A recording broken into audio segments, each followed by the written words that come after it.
नमस्कार, मैं डॉक्टर सबिहा बानो शेख, अध्यक्षा हिंदी विभाग, VS Patel college of arts and science Bilimora.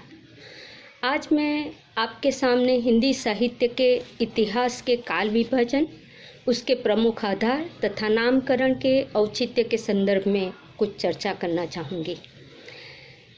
वैसे हिंदी साहित्य के इतिहास के काल विभाजन का प्रमुख आधार क्या है, यह एक अत्यंत ही विचारणीय प्रश्न है, क्योंकि वैसे तो हम जानते हैं कि समस्त जो साहित्य होता है वह एक प्रवहमान धारा के सदृश ही होता है और इसका विभाजन करना कठिन ही नहीं, अत्यंत दुष्कर भी होता है। फिर भी अध्ययन की सुविधा के लिए यह करना भी अत्यंत आवश्यक है। किंतु प्रश्न यह है कि काल विभाजन का मूलाधार किसे माना जाए, कथ्य या शैली को या अन्य किसी दृष्टिबिंदु को। यद्यपि कथ्य और शैली दोनों मिलकर ही, दोनों के समन्वय से ही साहित्य बनता है, तथापि जब हम इतिहास का विभाजन करते हैं उस वक्त विशेष महत्व कथ्य को दिया जाता है। इस दृष्टि से साहित्य के इतिहास के काल विभाजन के बारे में चर्चा करते समय हमें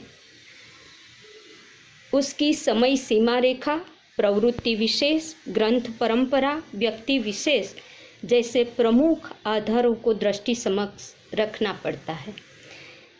प्रथम जो आधार है समय सीमा रेखा, उसके बारे में यदि कहें तो हम जानते हैं कि काल या समय को केंद्र में रखकर ही इतिहास को विभिन्न खंडों में वर्गीकृत किया जा सकता है।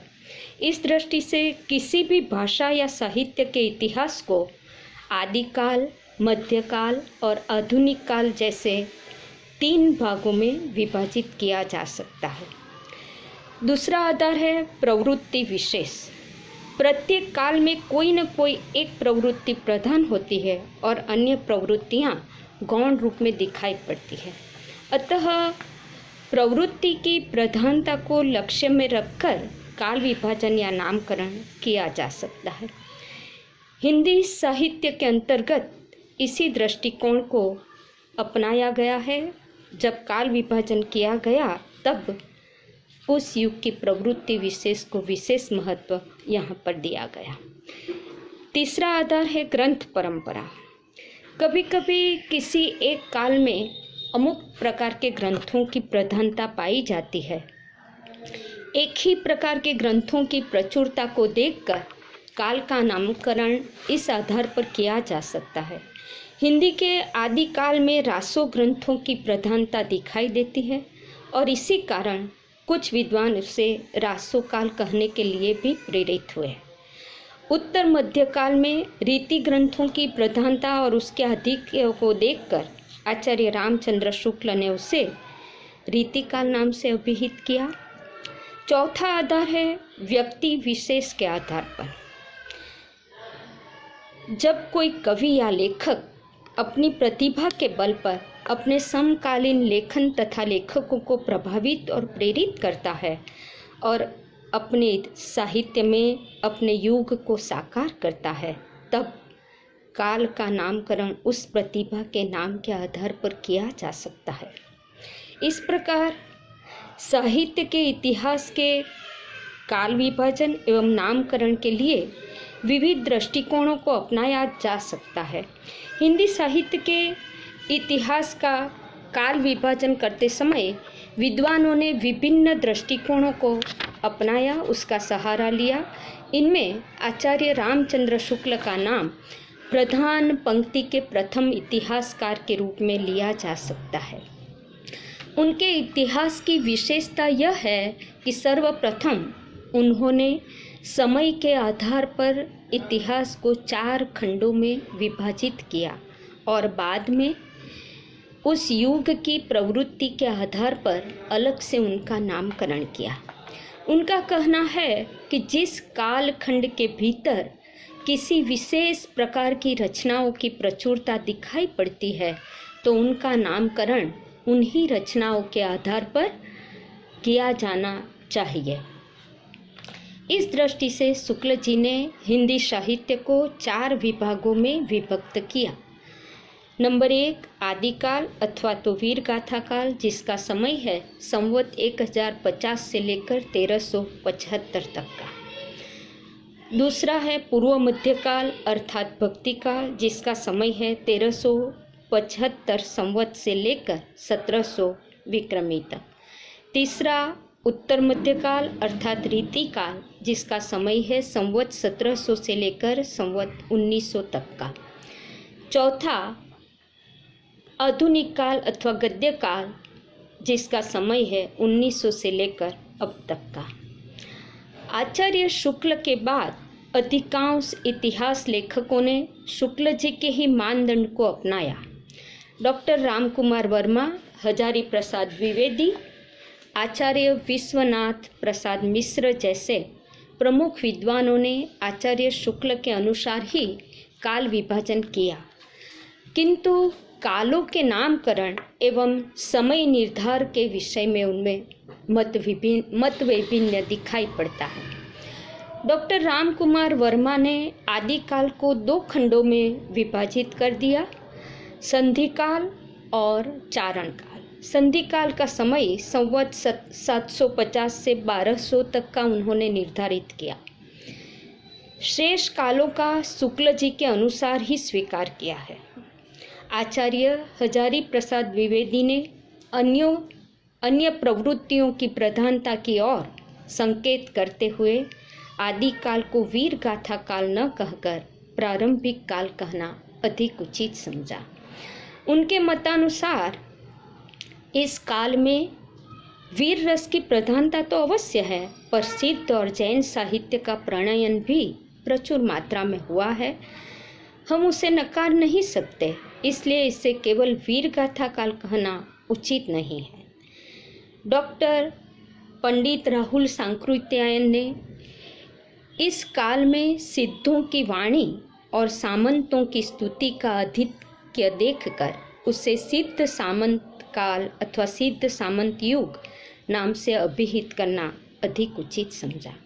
इस प्रकार नामकरण की दृष्टि से मत वैभिन्न होते हुए भी सभी विद्वानों की मूलभूत चिंतन धारा में हमें साम्यता के दर्शन अवश्य होते हैं।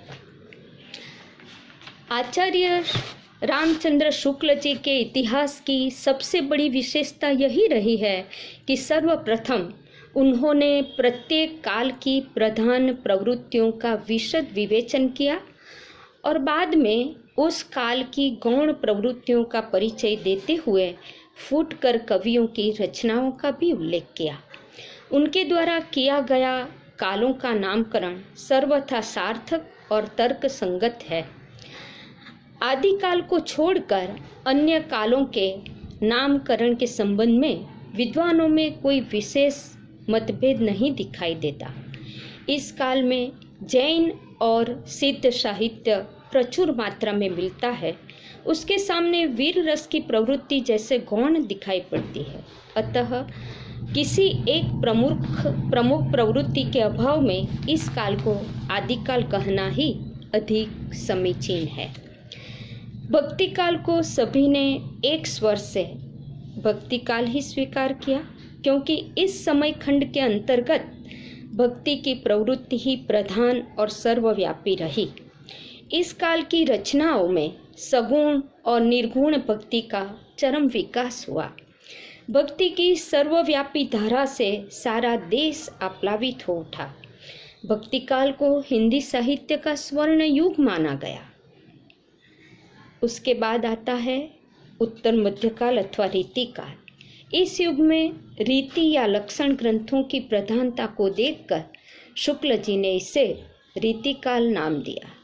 आगे चलकर रीति ग्रंथों में श्रृंगार की प्रधानता को देखकर कुछ विद्वानों ने इसे श्रृंगार काल कहना भी उचित समझा।